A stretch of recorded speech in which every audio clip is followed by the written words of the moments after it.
ओठवा के लाली केकरा खातिर बा? खेसारी जी के। आई सिंदूर के कर खेसारी जी के। आई जो है नाक के नथ हर चीज खेसारी। पूरा जवानी के करवा पूरा मेकअप पूरा दे खेसारी। गोर चाहे सुनो करिए हो हमरा दिलवा के राजा तो खेसारिए हो। गोर चाहे सुनो करिए हो हमरा दिलवा के राजा तो खेसारिए हो। क्यों कुछ बोली ना?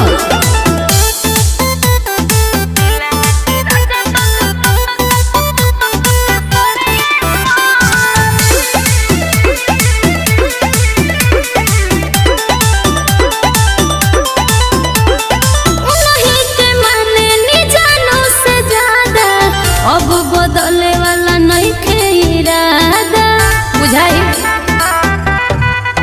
हम तहरा पे मरी तू उन्हा पे मरेलू। हाँ।